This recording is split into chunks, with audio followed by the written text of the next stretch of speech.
Welcome to QN News Deep Dive. If you follow the quantum world, you know it's filled with, well, revolutionary promises. But today we're doing a deep dive into the strategy behind it all, specifically the huge, coordinated, billion-dollar strategy the U.S. government is deploying. Yeah, it's managing what many are calling the second quantum revolution.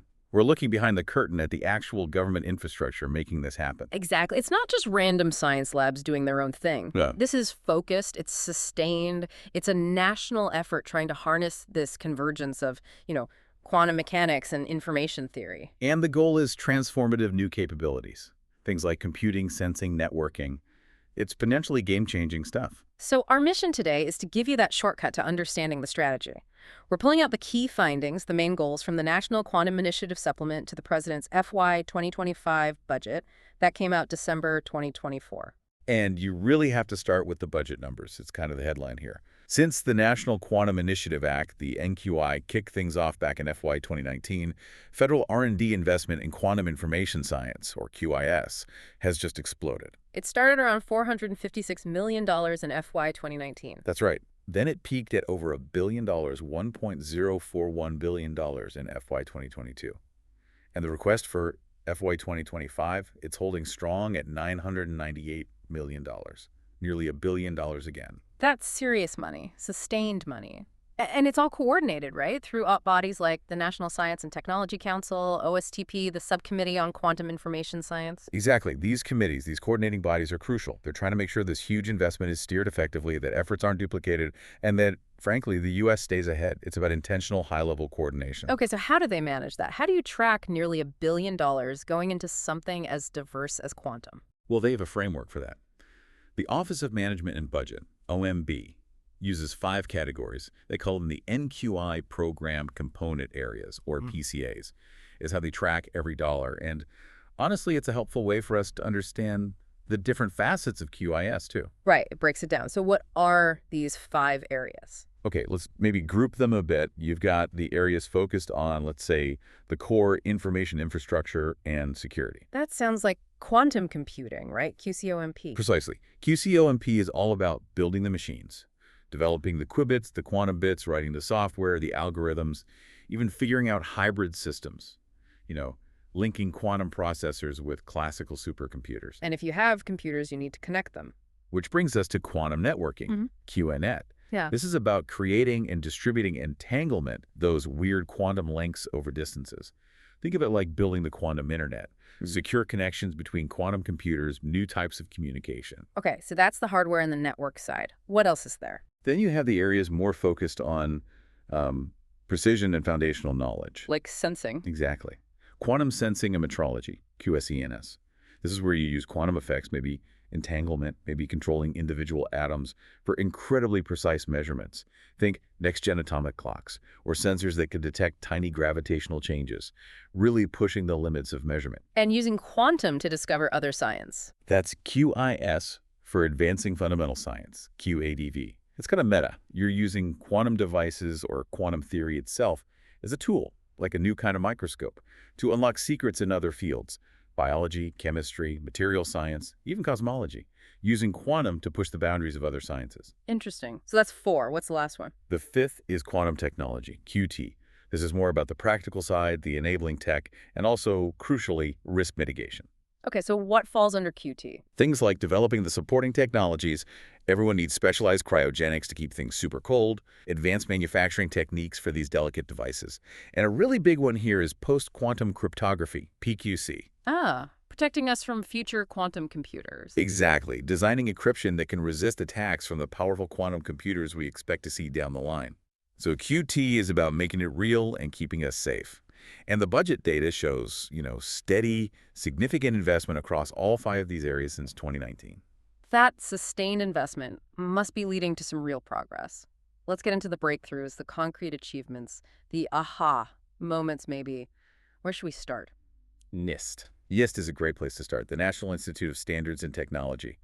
They're huge in measurement science globally, and they delivered a massive win on that PQC front we just mentioned. The encryption standards. Yes. In August 2024, they finalized and released the first 3 PQC encryption standards. This is a really big deal for national security. So what does that mean practically? Are these standards designed to basically secure our current internet infrastructure, our public key systems, against that future threat of a code-breaking quantum computer? That's the idea. It's about future-proofing, getting these new standards out there now so that systems can start migrating, preparing for when or if those powerful quantum computers arrive. Okay, that's huge. What else from NIST? On the sensing side, QSNS, they demoed a new chip-scale atomic beam clock back in June 2023. Think incredibly stable, precise timing, but shrunk down onto a chip. Why is that important? Well, it means you could potentially bring that kind of super accurate timing to places where GPS isn't reliable or isn't available at all. Think remote locations, underwater, maybe even space applications. Okay, let's shift gears to the Department of Defense. They've been in the quantum game for a while, right? Like 30 years. Oh yeah, DoD has a long history here, heavily focused on gaining military advantage, especially in what they call PNT positioning, navigation, and timing. And they've got a standout project. Absolutely. The MagNav project, Magnetic Anomaly Navigation, they demonstrated this early in 2024. It uses these ultra-sensitive quantum magnetometers. The magnetometers measuring magnetic fields. Right. They measure tiny variations in the Earth's magnetic field. It's like creating a magnetic map. And why is that better than just using GPS? Because GPS can be jammed. It can be spoofed. In a conflict situation, you can't always rely on it. MagNav offers an alternative. It's passive, it uses the Earth's own magnetic signature, so it can work as a navigation aid, especially for aircraft or ships, even when GPS is denied. It's about resilience. Okay, resilience makes sense. Now, you mentioned something earlier, a finding from the Department of Energy, from Sandia Labs in June 2024, that kind of flips the script. Yes, this one really caught my eye. It challenges a core assumption many people had about quantum computers, Which was? that they would primarily be faster, dramatically faster than classical computers for certain problems. But this Sandia research, it suggested that often quantum computers might not actually be faster. Wait, not faster, then what's the advantage? Memory. They found that while speed wasn't always superior, the quantum computers used far less memory to tackle the same complex problems compared to classical supercomputers. Hold on, so the big quantum advantage might not be speed, but memory efficiency. That seems like a really different angle than what we usually hear. What does that mean for applications? It could mean a shift in strategy, right? Yeah. Instead of just aiming for raw speed, maybe the sweet spot for quantum is in problems that are currently bottlenecked by memory constraints on classical machines. Like what kind of problems? So think simulating really complex molecules for drug discovery or designing new materials. Problems where the sheer amount of data you need to track just overwhelms even the biggest supercomputers today.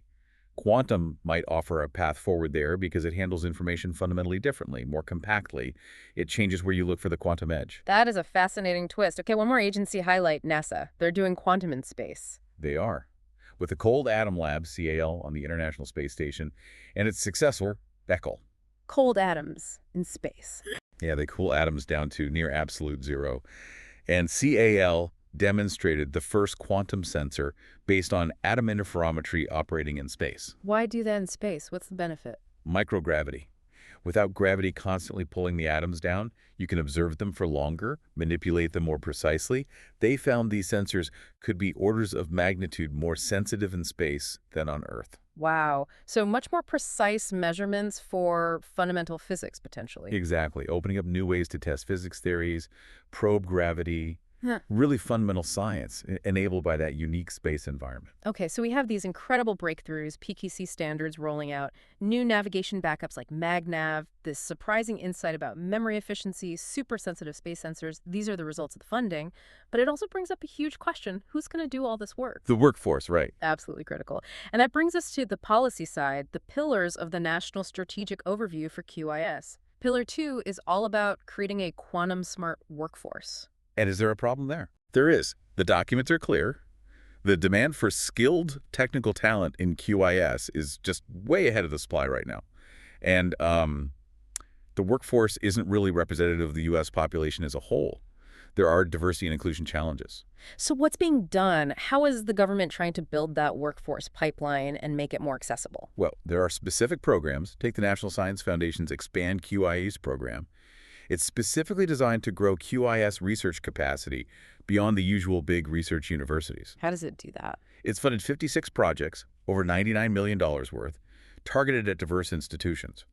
For example, 13 awards went to historically black colleges and universities, HBCUs, and 19 went to states or territories in the EPA SCORE program. Those are areas that historically get less federal R&D funding. Yeah. So it's a direct effort to broaden the base, bring more talent in. And reaching younger kids, too. Yep, they launched the National Q12 Education Partnership to get quantum concepts into K through 12 education, trying to build that pipeline from the ground up. Okay, workforce is one thing. What about the actual labs, the equipment? You mentioned cryogenics, specialized manufacturing. That sounds expensive. Extremely expensive. Mm. And highly specialized. That's Pillar 4, providing critical infrastructure. Not every university or small company can afford to build a state-of-the-art quantum fabrication facility. So you need shared resources. Exactly. Okay. Which is why the NSF is putting $20 million into a new National Quantum Nanofab NQN facility. This is planned as an open access national resource. Open access means? It means academic researchers, government labs, even industrial users can come and use its advanced tools for fabrication, for testing, for packaging quantum devices like atomic clocks or sensors. It sort of democratizes access to the really high-end, expensive stuff you need for QIS R&D. Makes sense. Okay, let's touch on the last couple of pillars, security and international cooperation. We talked about PQC, but what about controlling the export of quantum tech itself? All right, that falls under security, Pillar 5. The Department of Commerce, specifically the Bureau of Industry and Security, or BIS, is playing a key role here.